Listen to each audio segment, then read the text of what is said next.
where does your passion for singing and the arts come from?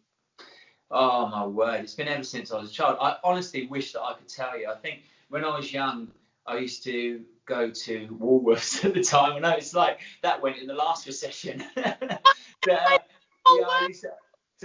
love. I used to go there and save up my pocket money, and then be like, I don't know which record I'm going to buy, and then it would be. I was just talking recently in another interview. It was, I think it was Jason Donovan. Was my first ever. It was Happy Together, and then I went and bought his Any Dream Will Do. You know, obviously you being a theatre person, you'll know that well. Yeah. But yeah, I mean, ever since, it was just innate in me ever since I was young. I was just fascinated with it. I think the first time it ever really hit home was when this sounds so stupid, but my sister she always went dancing, and I always went to like karate and football. I remember her going to do a show, and she got all dressed up, and then I went to watch her at the King's Theatre, which is our local theatre here, and it was like the lights on her and how everyone was treating her. You're going to do great tonight. I was like, she's getting all the attention. I want that as well. So yeah, I ended up giving up the karate and going across the dancing instead. You're like, where's my spotlight? I know, yeah. And then I think she cried because she was like, I want to be on stage, and you've got your karate, and then I started sort of singing, and she was always the dancer. And when she started singing, I was crying because I was like, but I'm a singer in the family. I love it. It's stupid sibling rivalry, but honestly, I've just always loved music, performing. My nan and my granddad, they've always loved the theatre because when they were courting, when they were young, they used to go to theatre together and stuff. So when we were growing up, they always took us to the pantomimes or the shows that were going on, and we just fell in love with it from an early age. And it was mad to think that you could learn to do that, you know. When you're little, I was talking to somebody the other day, like, you don't realise that that's a job, do you? No, you think, yeah, it's like the cartoon characters, it's like you're watching TV or something. But oh god, it used to be like pantomime, especially, used to be a reason to just go mad as a kid. Yeah. And it was like you're always told you can't do this, you can't do that, but at Panto anything goes. Literally. So you were getting soaked, you know, you were allowed to like scream and boo, you know. And to me it was like such a release, and I used to be thinking, I don't want this to end. Like, please keep going. Because it's such an escape, you know. Yeah. So what would you say your journey to get to where you are now? How do you think it's all snowballed? I think because always my dad wanted me to be a footballer because he was a footballer. So it was random because it was like a conscious decision. I think I was lucky that it went from ever since I was young. I could kind of like sing in tune-ish. I never knew what I was doing because I wasn't using the correct technique, but I'd just be like, zippy doo da, zip, you know, but I'd kind of be in tune, you know. and so it was just something that I knew I could do, and it was just developing it over the years, learning properly. So from knowing that you had something there but you didn't know what it was, to then going to do a school like what you're doing, where you go and you develop, you learn. And there were some amazing children that were in my dance school with me. So then you started to think, to be the best, I've got to start working harder. And then you'd see other people that were winning all the competitions. I want to win. So the only way to win is to get better, you know. And I think that's how it all started. But I think honestly and truly, when the XFactor finally did come along, that kind of took me from one level to another. So I've got to give a huge amount of credit to that for sure. Yeah, so that was kind of leading on to my next question. It's been 13 years since you took part in the XFactor. What are your memories like from that moment? Oh, nothing but good. I wouldn't change a thing. Obviously, the whole time was highly emotional. And people don't realise because you put yourself out there in front of the whole nation. At the time, it was a big show on TV and stuff.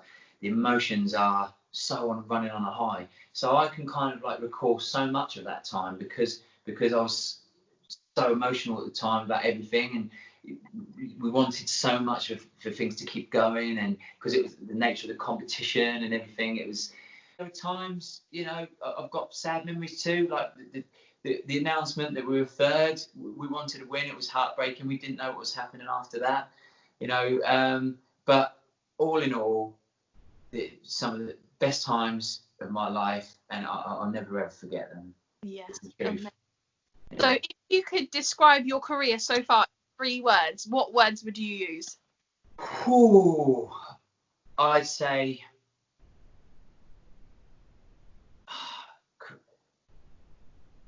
highs and lows. Yeah. Honestly. Yeah. But if I'm using sort of adjectives, Yeah. I'd probably go with something like crazy, whirlwind, and progression. Yeah. Get the vibe? I don't know. That's the thing though, isn't it? It's really difficult to look back on your time because you have to try and live for the moment because there's so much going on all the time, and you, like you said, you don't actually know what's coming next. 100%. Do you know what you said there about living for the moment? That is one of the biggest the biggest things in life, I feel, because you're always either looking forward or looking behind. If you can stay as grounded as you can, things will just, it's like a car driving through the night, isn't it? Each part opens up, but you know it's out there and you're always going to reach destination. So you could maybe just take a step back. And I wish that I did that more. In fact, there's a little story, because I feel like when it started to get too much at one point in Saying Different, because we couldn't go anywhere without people knowing us and wanting something from you, and people felt like they could say whatever they wanted to because they felt like they knew you off of TV and stuff, and we're real people at the end of the day, it's quite tough. And there was times when, at the time I was kind of like wishing things away or thinking, we've got this gig, we've just got to get it done. And although I remember much of it vividly, whenever I'm on stage, it's my release. So you'll probably feel the same, right? Yeah. Yeah. When you're on stage, it's the only time really I feel in my life that you're so in the moment that everything else stops. And that's probably what's so beautiful about the stage, I feel. But there were times when I was kind of just like almost wishing it away and didn't actually enjoy it for what it was. And now I look back at it, I've got so many amazing memories, and I think I want all that again, to feel that all over again, And the only way to do that is by doing what I'm doing now, which is like releasing new stuff and trying to keep it all going. But it's isn't it incredible? Those who don't do it, I don't or maybe they're too nervous or something, but there's just something that you have to be in the moment in order to make those people enjoy it. It's just something about it. It's so missed in lockdown. Oh my word. It's so sad, and I think it seems like this industry is going to be one of the last things to open, which it's kind of like checking the news every day, just thinking, when are we going to get to do what we love again? So it's so sad. It's not just us who are doing it and everybody behind the scenes and stuff that make it happen. It's the people that watch it. You know? It's our release. It's theirs too. If you've had a really rubbish day at work, or you've got a really hard job, and your theatre experience once a month, once a week, once a year, whatever that may be, is what you really look forward to. It's something that you can just sit back and enjoy, and that's not happening, and it's crushing. You're so right. And another thing that I saw that was really interesting recently, because obviously my Facebook's full of my friends that I worked with over the years, and we're all kind of like full of, let's get theatre going somehow, some way.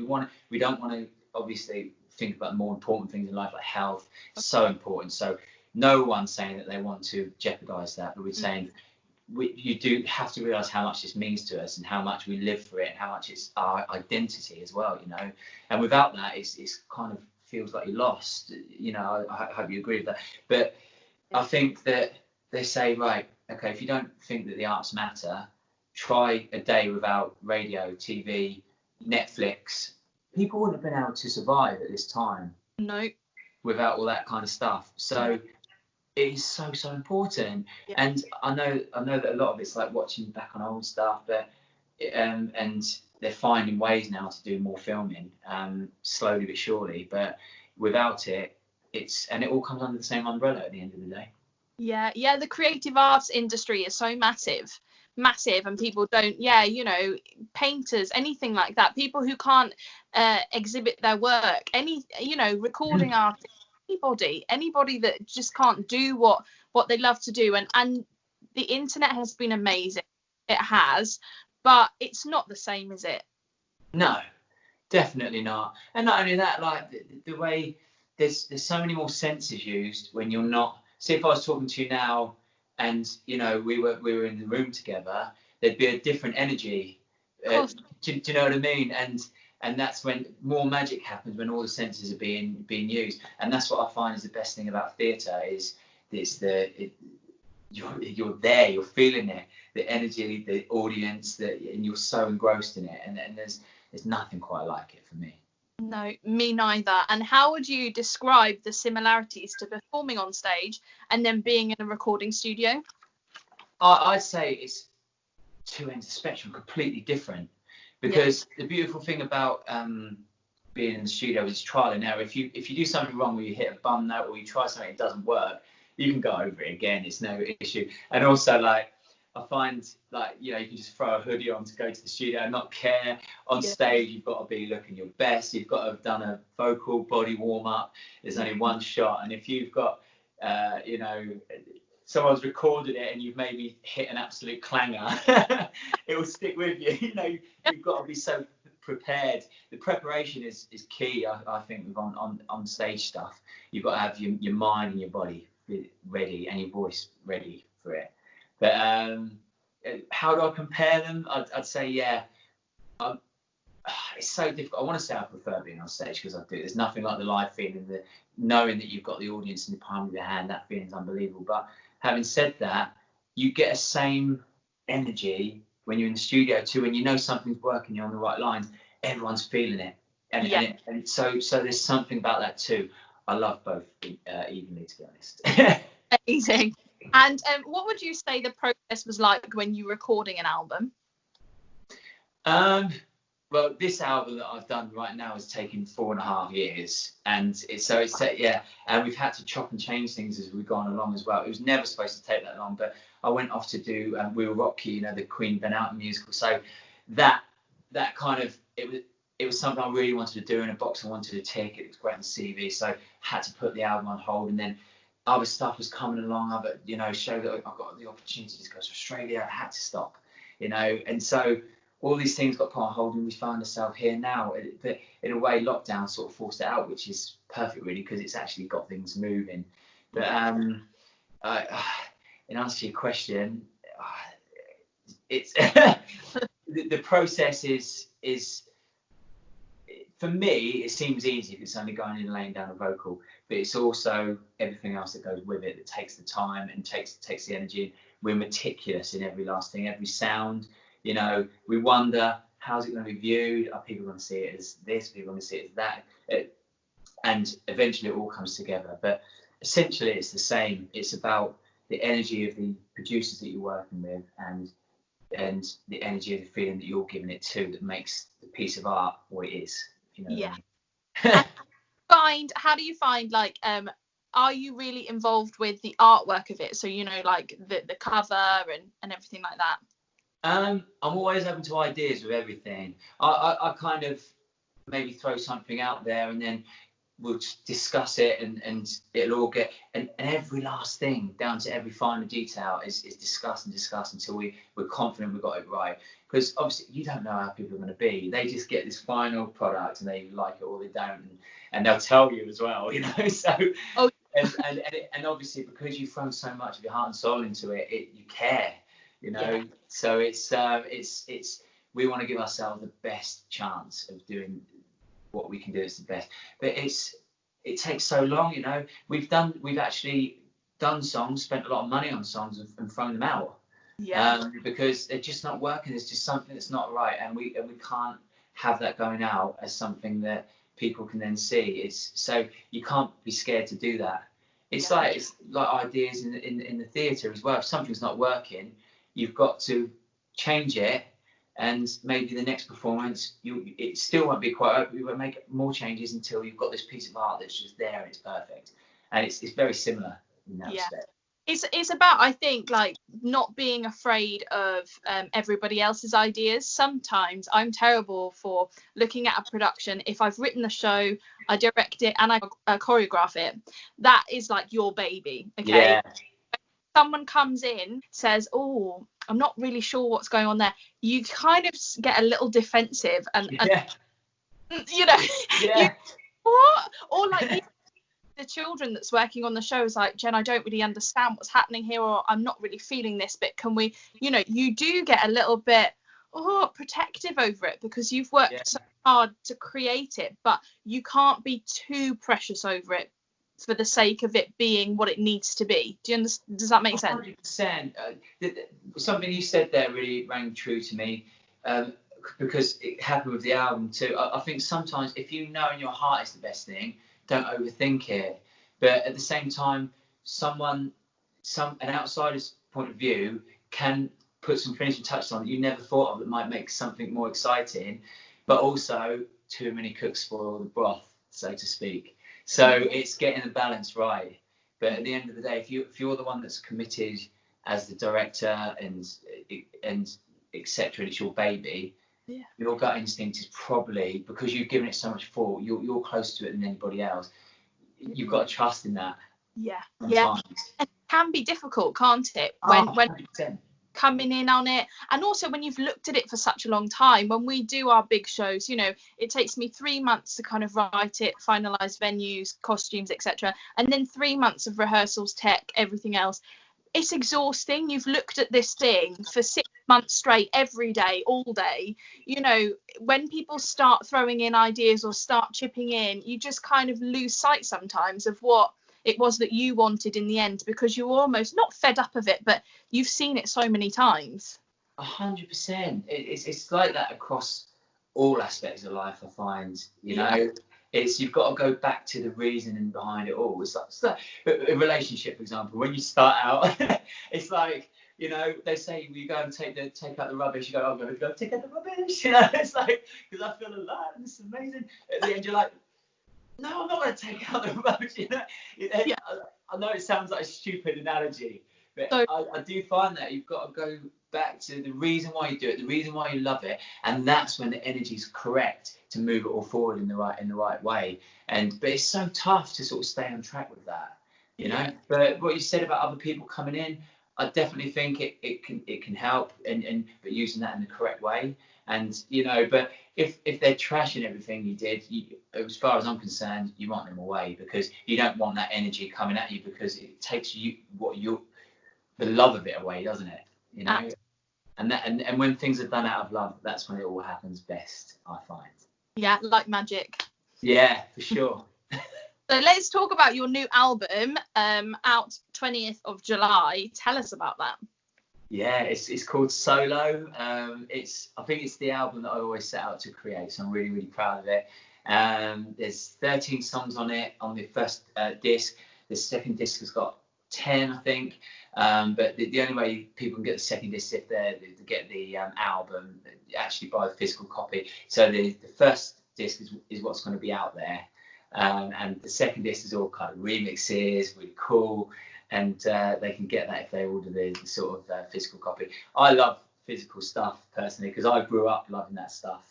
It's also on vinyl as well, which I think is so cool, so because not many people do that anymore. It's got this retro feel to it, so I've done that. But it's as far as I'm concerned, it's a great body of work, and hopefully people will search for it and enjoy it and follow me on this journey. That's the hope. Amazing. So where do you want to go from here? I mean, obviously we're in lockdown still, kind of ish at the minute. We've not got any live performances going, but when we can, do you want to promote that? Yeah, I'd love to go out and actually perform the songs live, because that's part of the reason for doing it, to get it out there for people to feel it with you and to come and enjoy your live performances. Definitely it's something that I want to do. Hopefully the album will build up enough that there's enough people out there who want to come out and see me do my thing. So yeah, it's definitely a plan. I'm certainly not taking my eye off the ball as far as theatre and stuff is concerned. As I said, I was doing Rock You, and then contract got cancelled on that, unfortunately. So it's I think that maybe going back to some of that stuff is going to be really important for me. It's something I love. There's already talk that some pantos may go ahead, maybe with social distancing, less people. So there's an opportunity. I've kind of got one there ready to go if it happens. So it's one of those. But obviously everything's up in the air at the moment. So if it happens, it happens. If it doesn't, it doesn't. But pantomime is something I absolutely adore because I've always loved it since I was a kid, and now to be part of that too and play all the sort of roles that I used to love when I was a kid makes a massive difference. It's brilliant, isn't it? And also, like, it's great for the kids because nowadays they put all like the modern music in it, and the kids love it. You know, everybody loves pantomime. It's a guilty pleasure whether you admit to it or not. Everybody. Absolutely.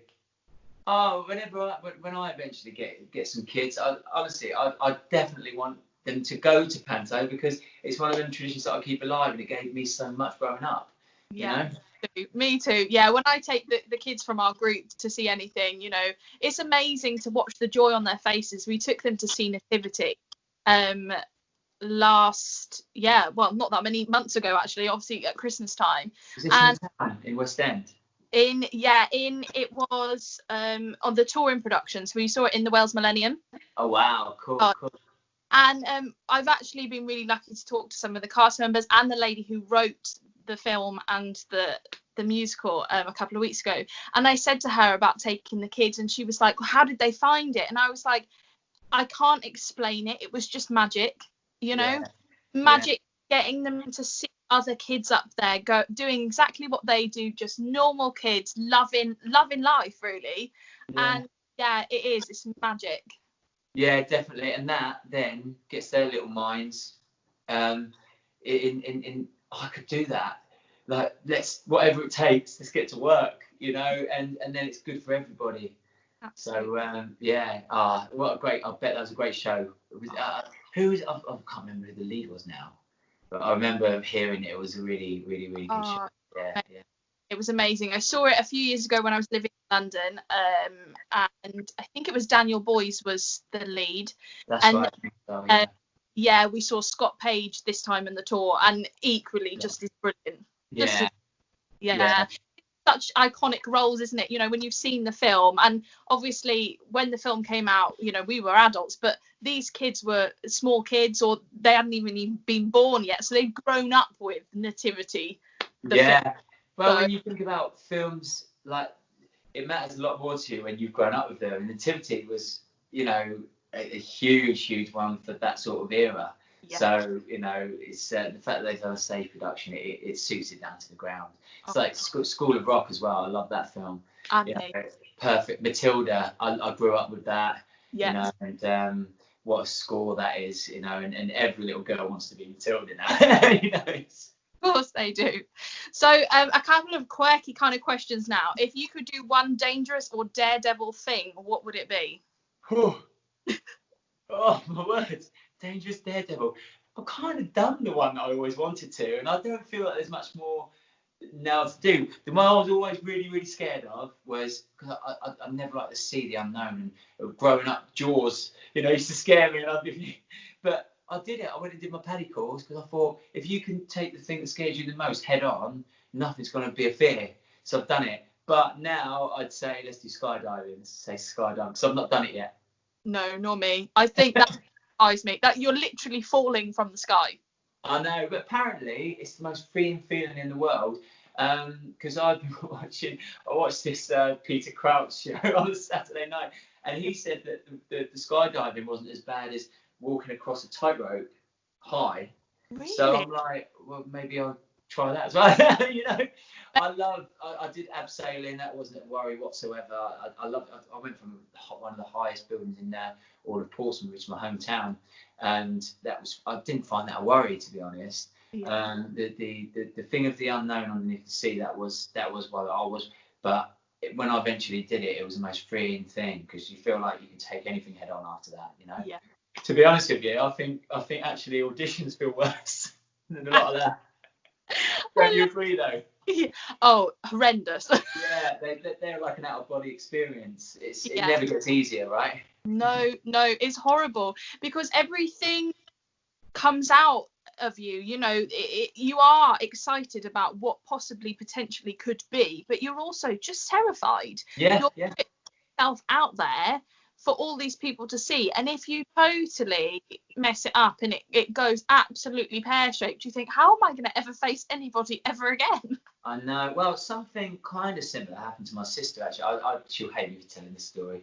But she, bear in mind, we just confirmed the X Factor. We've had gold-selling album, you know, everything's... She thought there was it came up in town for Sophie and Mamma Mia, and she's perfect for that. She's, you know, she knows all the ABBA songs. So it made sense. And I said to her, look, you should go for that because, you know, we don't necessarily have to tour it again this year. And it would be really, really good for your future career to do some West End, get a few roles under your belt so people can see the actual true talent of you. But apparently she sang Eternal Flame and she went for the flame and cracked on it. And then, so she's gone from this like gold selling artist and then had to walk out of the audition with all these girls that are just straight out of college going, that's the girl from Same Difference. And she said it truly put her off ever wanting to go to auditions again because of the pure embarrassment of it, you know? And I just think, I can understand that. Yeah. But don't get me wrong, like I've done some clangers of auditions in my lifetime. Haven't we all? Yeah, but having said that, I remember because I'm a big football fan, as you know, I said at the beginning, my dad's a footballer. I remember the day after the England-Colombia match where we went through on penalties. It was this big, I was in such a buzz from that I was kind of like, I stayed out, had a few drinks with my mates and stuff. At 10 o'clock the next morning, I had the Les Mis audition. And honestly, it was the most ridiculous thing because I was hungover, and which... Don't ever do, kids, but got to be prepared. Let this be a lesson to you. But, yeah, I went in and I could feel it in my voice. I was like, I can barely sing here. And I decided to sing Boudoir from Miss Saigon, which a really tough sing for a guy. And, yeah, it was a shambles. And I just thought, that might not come around for a year, 2 years. They might not even see me next time. You know, what a huge, huge disappointment. But... let that be a lesson, I guess. It happens. And also, you know what? I think I think anybody that says, oh, I've gone to every audition and I've been the best I can be is fibbing, to be honest. Definitely. But also, I think those auditions, although they're terrifying and awful, like when that happens to you, you learn from those. And I think those actually make you better because you think, okay, what was it that, you know, weirded me out there, or that I didn't prep well for, or whatever the, you know, the thing was. I think that's when you grow as a performer, but also within yourself, you do get a little bit more self-assured when you go into these things. Still nervous, sure, but knowing where you need to be for the audition rather than, yeah. 100% what you said there is perfect. Everything's about learning. You know, in fact, your biggest failures are where you can learn the most from, because you've now had that experience and you know where the pitfalls are, and also it gives you that fire in the belly. You know what I mean? You probably that's what you're talking about there.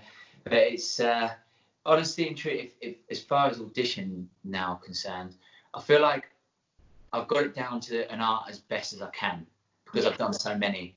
And for me, it's like I block out all the noise outside, because you can always say you see someone and you think, oh, they look good. That can put you off.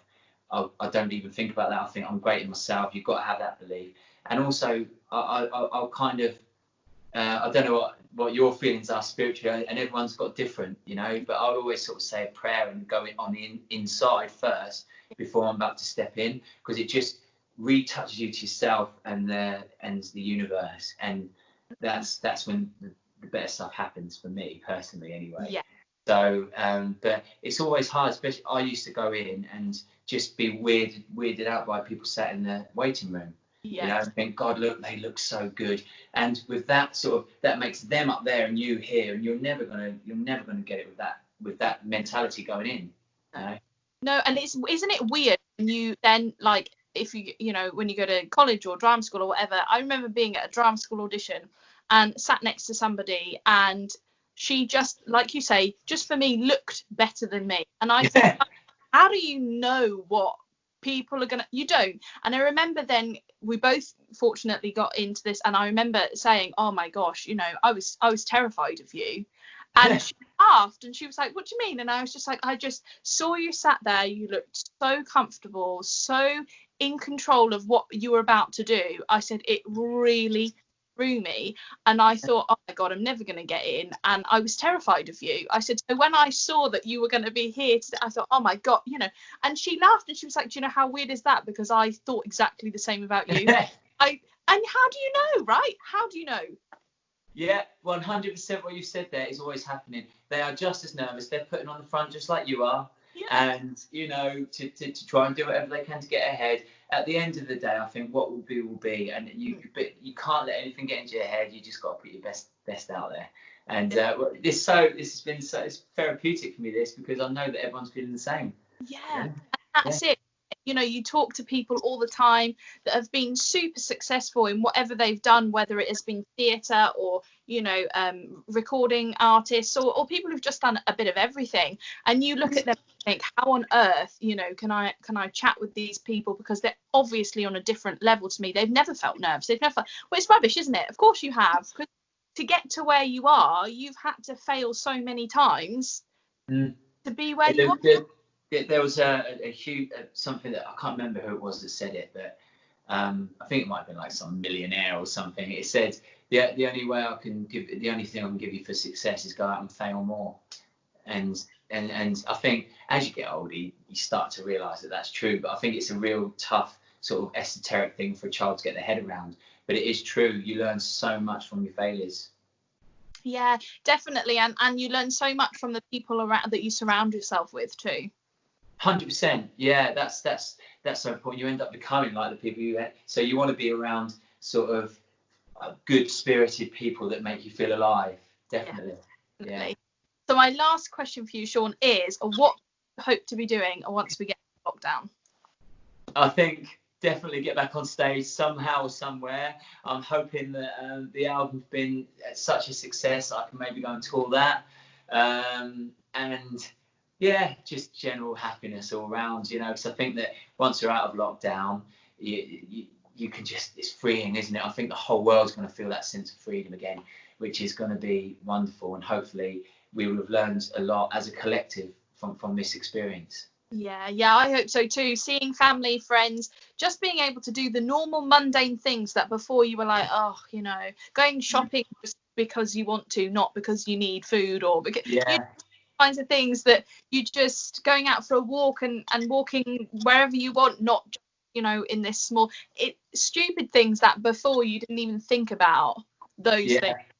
100%. I think I'm really hoping that the whole of the world learns a lesson from the whole thing, and I truly believe in humanity, you know, the way that everyone comes together at the beginning. I feel like in a way it would be great to get back to that, but hopefully they've learned from that, and we can bring love into everything going forward. That's the hope, the idea.